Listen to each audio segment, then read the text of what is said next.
Good day and welcome back to another DBZ Dokkan video. In this video we're going to be taking a look at the Quietly Burning Spirit Android 17, the TEQ Android 17 unit that has recently got his Extreme Z Awakening on DBZ Dokkan Global.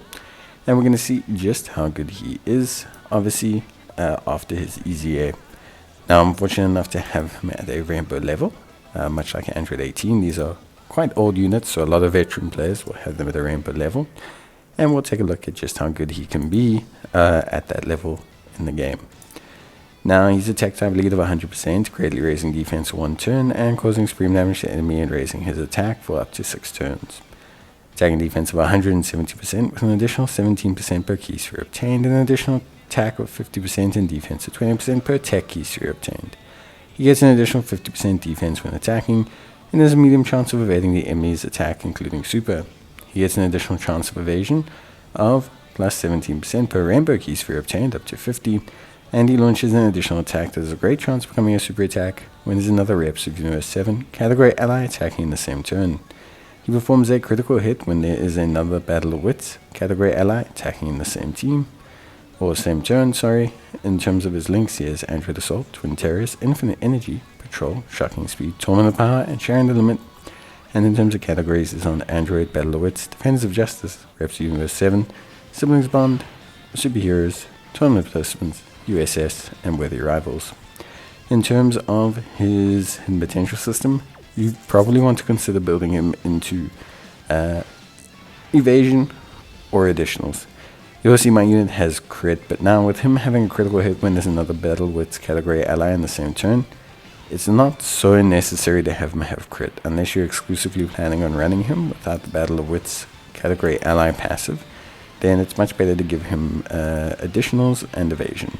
Additionals will help to augment his overall offense because of the fact that he'll be able to potentially get another super, which will allow him to potentially carry over another attack stack on his super, plus also maximizing the utilization of his critical hit from his passive. In terms of evasion, that allows him to just continue to build on that evasion stat that he has.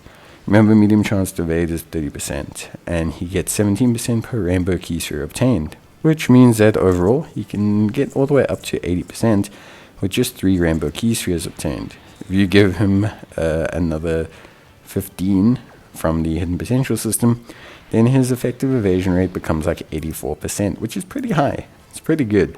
And getting rainbow orbs with him is not that difficult, I want to say, because with orb changes, how orb changing works is although he's only generally, like obviously with orb changing, like when units require orbs, when units change orbs, basically what happens is those units have a really good foundation to generate rainbow orbs. So he is orb dependent, but remember his best linking partner is Android 18, the TEQ Android 18, who changes 2 types of key spheres to TEQ key spheres. So obviously, being built in mind with that and considering their functionality in that way, they definitely designed to run together.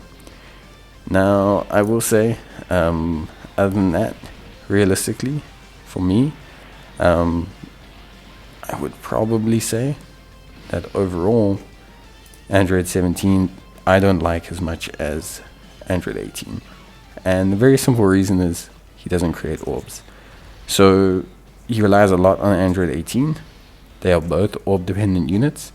And so Android 18 then becomes far more important to the rotation than Android 17, because she's the one making orbs.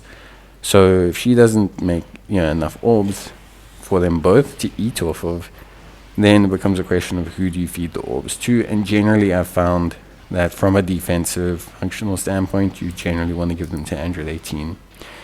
In terms of just performance, I do think Android 17 is pretty good though. A offensive based unit with evasion is never a bad idea. He doesn't bring a ton of utility to the team, which I think is the only slight shame for me personally. He could potentially bring more utility if you get what I'm saying.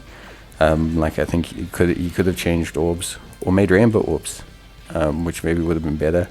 He could have done like certain things that I think would have made things function a little bit better for him. But overall, attack stats can get up to a decent whack.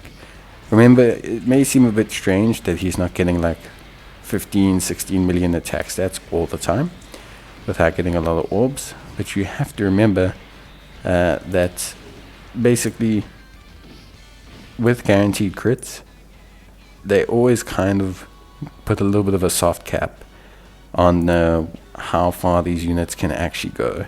Because the thing is, a lot of the times, if I'm being honest with you, the crits really make the attacks hit pretty hard. And so it's one of those situations where they can't just let them kind of run off and absolutely dominate and do everything from that perspective. So yeah, but other than that, look, he looks really good. Obviously link-wise, you have to consider Android Assault, all those sort of things. They're not necessarily the craziest links, but they're okay. And I think with Tormund the Power in that, he's pretty solid. There's a lot of decent Android category characters that he can link up with on his team. And aside from the requirements to have orbs, he actually doesn't have a huge amount to use. Obviously, he doesn't have, usually with an Android 17, 18, they have a requirement to be in rotation with the other one, but this is not the case here. So yeah, pretty good.